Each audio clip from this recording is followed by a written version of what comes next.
Hi, everybody. This is Steve Washer with Visible Authority, and today we have another in our series of expert interviews. I'm really excited about today's piece because it's indicative of something that I like to put in videos, which is a little bit of heightened reality. And, you can't do that without this particular element that my friend Bruce is so expert at. First of all, say hello, everyone, to Bruce Zimmerman. Hello, everybody. Glad to be here. So Bruce is a composer. He's been a composer in this business for 25 years, and for the last almost 10 years, and I know this is true because I was around when it started, he's been creating his own music library, the Zim Music Library, which has been used in hundreds of television shows, hundreds of corporate projects, shows that I'm sure that you would have seen perhaps once or twice, like Saturday Night Live and National Geographic. And he's won 4 Emmy Awards. He just really is so expert in music composition for video. And I thought it would be really helpful for Bruce to share some of his experience and some of his knowledge and how music is used best in the kinds of videos that you make, where you're demonstrating your expertise on video by bringing some helpful information to people and putting those videos on YouTube or Vimeo or wherever for people to see what you're doing. So say hello to Bruce. Hello, everybody. So Bruce, I want to start from like the 30,000 foot view of this. What, in your opinion, is the best role that music can play in these sorts of helpful videos that people make nowadays in the expert market? I found, Steve, that no matter how, technical the content might be in a video, that you think that it just kind of speaks for itself, that to raise a video above the level of just like reading a manual or reading, step-by-step instructions, as long as you're making a video, music just ups the entertainment value.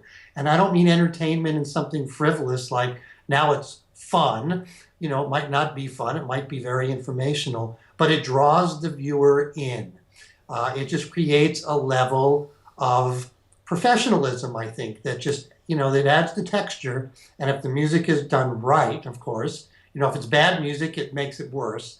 But if it's the right music and it's mixed well, I think it just takes a video to another level. It just makes it more watchable, I think. Yeah, I agree with you too. I call it heightened reality. That's a good That it's term. just a little bit, just a little bit more. It's a little bit more watchable. And now you bring up a good point. What makes music the right music for a video? How do you avoid making the wrong choice? Right. Well, I think we all have had the experience of either in the movies or on television when we watch something and we go, boy, that music was just really distracting. Mm. And, the role of good production music or custom music is to complement the images, complement the content without becoming distracting in and of itself. If I want to write a piece of music that is just for the music, I'll write a symphony or I'll write, a pop song for myself. But when I'm working with video, video is the king. The visual is what, has to come across as the most important element. So the music has to fit the images and fit the content and fit the mood, but it can't draw attention to itself. It has to be complementary. I like that. It can't draw attention to itself. So it's kind of like the wind beneath your wings sort It of is the thing, right? wind beneath your wings. Yeah. There are times, of course, when there are picture and music, kind of videos where it's image, where it's more about image than content. And in that case, it's a little different, where you want the music to really sort of have an identity, all its own, because there's no narration. But for most of the videos that we're talking about here, where there is voiceover, there is, content that has to be imparted to the watcher of the video, the music can't be distracting. It has to sit in its own little place. Mm. So, so today there are all kinds of ways for people to get music. There are lots of music libraries out there, and I'm not sure like how people go about choosing their music. I know how I choose my music. I have an idea in mind for a video, or I've worked on a video and now I'm trying to go about selecting the music for that video. And I search and I search and I search and I find that the best, thing for me usually is to have a library that I can search through, Right. because how do you find that one piece of music within that library? I mean, I find so many times that, like, um, uh, in libraries, music is classified, Hmm. like it's pop or it's environmental or it's Right. acoustic, or, and those classifications I find sometimes limiting for my own understanding until I get into the library and I listen to a bunch of them and I know, okay, now I know what they mean by atmospheric. Right. Right. What advice would you have for someone who's going through a library to try to suss out for themselves what the meanings of these labels are? Right. There's such a plethora of of riches out there now. There are, there's 1.5 million tracks that you can access, at your fingertips. There's lots of different kinds of libraries. There are online libraries. There are disc-based libraries still, the old-fashioned way. It does become a challenge to wade through, you know, all these tracks because you can't spend 2 days, finding the one piece of music that you need. That's just a waste of your time, obviously. So the first step, I think, is to develop a relationship with a library, which is what I try to do, with my clients. Just develop a relationship so that you are confident of the quality. You know what you're going to get. Yeah. And then you just become, I guess it's sort of like when you use software and you become comfortable with your software. When you become comfortable with a library, you then become quicker at finding the stuff that you need. Yeah. I think the biggest mistake is people that every time they do a new project, they sort of start from scratch. And it's like, all right, what library do I go to this time? I think the first thing you need to do is you develop a rapport with a library, with a group of music that speaks to you, and that you feel confident that you will be able to find what you need pretty quickly. That's I that is so right on. I've been using music libraries now for probably 20 years, and you couldn't give any better advice than that. I found that when I first started, I had this one library, and I got to know it pretty well. And after I'd made a video, I could choose a piece of music in like 10 minutes. Right. It just makes that process go so much faster. Yeah. It takes a little while to learn the library, but Right. once you've done that, and you've been through that stuff, then when you make a video, in the back of your mind, you remember, oh, wait a minute, there's something over there, and then you find it, and yes, that was it. Right. Right. And Yeah, it's not even necessarily knowing the exact pieces, it's just knowing how to navigate the library, right. knowing, like you said, what the categories really mean. Hmm. Does acoustic mean folk acoustic? Does it mean classical acoustic? And so you learn the nomenclature of a library, and then it just saves you time because then your searches become quicker. Yeah. I wish somebody would come up with a classification called boop-de-doop, which would be, this would be the kind of music that you hear now in all these videos that are sales videos now Right. online, Right. that they kind of got from the old Apple commercials. Do, do, do, do, do, do, do, do, Right. do, do, do. It's the boop-de-doop thing. And I Right. can't, Now I call that like happy pop happy because pop. There to you me go, that's happy guys. pop. You heard it from the expert. That's happy pop. So if you're looking for those sales pieces, go for happy pop. Right. So a lot of people just like to take a piece of pop music, Right. because everybody knows it and everybody Right. likes it, and they put it in their videos. Why shouldn't people do that? Well, number one, legally, music is copyrighted. And if you take a piece of popular music by Taylor Swift or the Beatles or anybody, you really don't have the right to use it. You need to pay for that right. And usually those rights are very, very expensive. So when you hear a commercial that's using a popular piece of music, they've probably paid thousands and thousands and thousands of dollars for the right to use that. And most corporate videos do not have that right. Now, in my custom work, I quite often do sound alike pieces. When someone wants a Taylor Swift song, but they can't license it.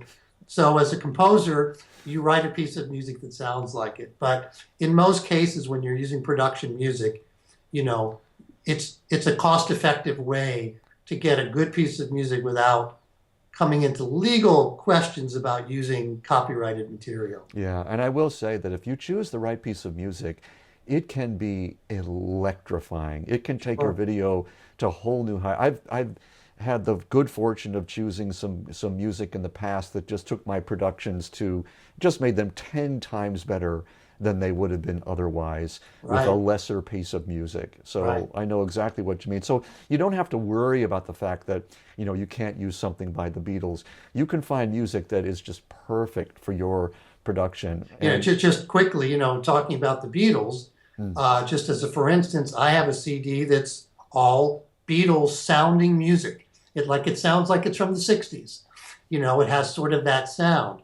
So that's a very inexpensive way to get a 60s kind of a sound. And other libraries have those too. They're called retro tracks, and they emulate a certain sound, a certain music era, whether it's the 60s or the 70s. There's certainly lots of disco music out there, if you know if that's what you want. Things like that. so, Bruce, are you seeing any trends right now in production music from the people who are using your library? Like, what's really popular right now? I think what's popular is things that sound real. You know, for so many years, the beginning of library music, it was very easy to get a couple keyboards and create music, you know, with synthesizers that sounded a little in the box, a little cheesy. And for years, you know, the live music libraries had to say, well, we're not doing that cheesy music, we're doing real music. And I think the most popular stuff, at least in my catalog, is the stuff that's played with real instruments. It just has a certain quality to it that's just so much better than sort of, you know, fake music. Mm. Um, a lot of really, really inexpensive libraries, you have to be careful because, you know, if you can buy a whole CD for $10, there's probably a reason for that. Oh, And it might be that there just isn't a lot of, you know, real playing on it. mm. So here's a question, Bruce. How would you advise people to actually use the music within their videos? Right, right. I think the big question there is how long of a video we're talking about. If it's a 2-minute video, I think you're pretty safe to take a piece of music that you really like and maybe just use it from beginning to end. Uh, but it's when you have an 8-minute video or a 12-minute video, and I've seen some of these where somebody will take one piece of music and just loop it and loop it and loop it, and then it gets boring and then it gets kind of irritating. And that's not the way to use library music. I think if you have a video that's a certain length, you need to think about multiple pieces that might relate to each other so that you can build a track. The best music producers or the best producers who use library music are the ones that take the library tracks and then edit them in a way that makes it almost sound like a custom score. Now that takes a certain skill level to take 4 or 5 pieces of production music and cut them and edit them in a way so that they stop and start in the right places. But it's very important because if you just throw a piece of music in and just let it go, it might just become actually distracting. And you have diminishing returns because you're not really creating anything interesting. The Yeah. library piece itself is sort of like the starting point. And again, if it's a short video, that might be enough. Just lay it in, mix it right, and it works. But if it's, you know, if you're more than a couple minutes of a video, you really need to start thinking about how you edit the music into the video. I can tell you one thing that I've had success with in longer videos with simple production music is doing like within the timeline a fade out and a fade in, kind of like a Hmm. crossfade between Yeah, one piece of sure. music and another, Yeah, and sometimes within the same piece of music. So, like if I have a piece of music that's 5 minutes long, but I have a 4 minute section that I have to put right, that in, right, I can sometimes just almost randomly cut that music right. and then fade out and fade in so Hmm. that it ends perfectly. And because it's so low Right. under the voice, You don't hear the edit. you don't really hear the edit. So sometimes you can get away with that. You can't always do that, You but can't always get away with that. a That's lot right. of the times I have been able to get away with that, and it's just a matter of, paying attention to that edit point and making sure that it doesn't become distracting right at Right. that point. Right. Exactly. Yeah. Exactly. So you can use production music, and so I just wanted, is there anything else that I haven't asked you that you would like to add about using production music? Well, again, because there's so much out there, the biggest challenge is just finding the catalog that works for you. Most catalogs, including my own, have so many different kinds of music in them, from rock to folk to quote unquote corporate, business sounding stuff, technology sounding stuff, simple piano music, big orchestral stuff, Hmm. that it is really about just getting comfortable, with the relationship.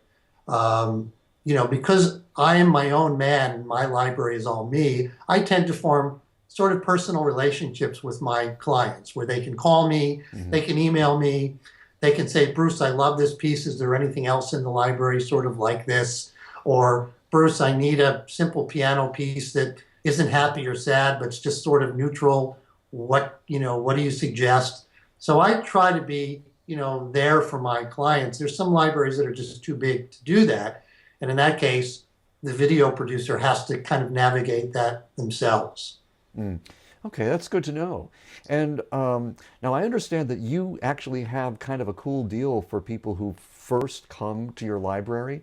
Can you just Well, tell I people do. how that works? I'm trying to get the clients. I've offered Hmm. a deal of 3 free cues for anybody who tries my library. And if you go to the site, it's very simple to see. There's a video with me describing how it works. And it's just very simple. You pick 3 pieces. They're yours to put into a video, and hopefully, that creates some interest in the library. That's Okay, just a way cool. for me to say thank you for at least trying the music. Great. And where can people go to find out about this and get their music? It's zimmusiclibrary.com. It's very simple. Zimmusiclibrary.com. I think that's it. I'm pretty sure that's it. That's okay. I'll put it in the notes. Right. Well, Bruce, thanks very much. This has been enlightening and helpful, and I hope you guys liked it very much. And I guess that's it for now. We'll say sayonara, and we'll see you next time on the, well, we call this the 1 minute authority. So we'll Mm, just pretend that this was 1 minute this right. time. Thank you very much for having me, Steve. I appreciate it. My pleasure, Bruce. See you guys later. Bye bye. Bye bye.